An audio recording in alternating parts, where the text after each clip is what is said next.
bedtime stories with Free from OCD.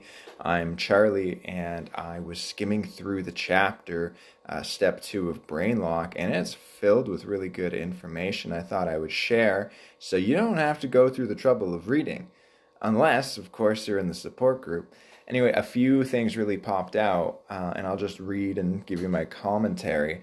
But in step 2, he says, OCD is the first psychiatric condition in which a successful psychotherapeutic intervention actually changes brain function has been documented.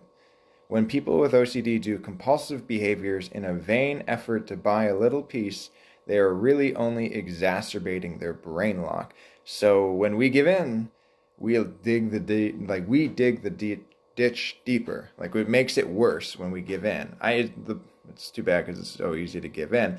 But when we do treatment, the book says they have documented evidence our brain shrinks in an area. And so we've got this gear shift that we have to actually work on fixing.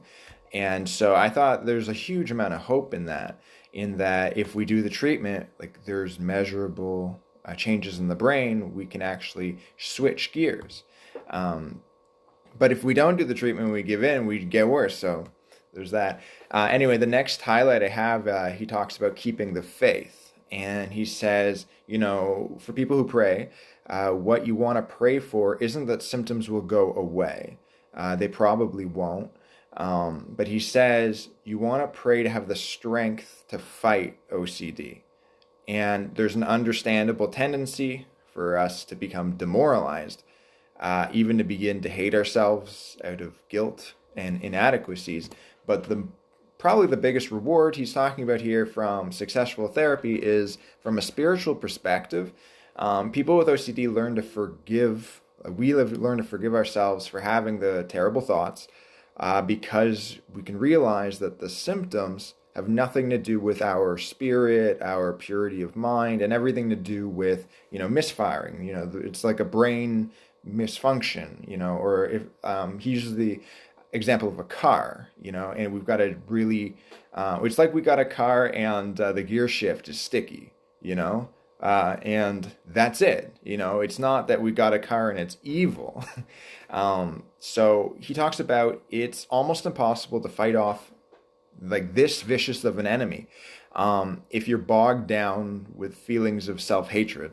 So I thought that was really interesting, just because we all kind of battle it, and it's such a like every war kind of needs morale.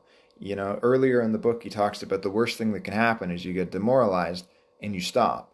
Because here he talks about, like, if you give in, it gets worse. But if you do treatment, like, they've measured changes in brain scans. So I was just looking at the picture, like, there's an area, I don't know how to show you in my head, but like here was like a big chunk. And then after treatment, with people who weren't on medication even, I went down. He talks quickly about medication, saying it doesn't, make you better, but it makes it so that you can face how difficult treatment is. So I'm just kind of making my little promise of doing a quick video for us every day. I hope you learned something. I certainly did. And thanks for checking out the account. If you want to join us in the support group, it's becoming a lot of fun. You can join the Facebook group. The link's in the Instagram bio. Thanks again, and I'll talk to you soon.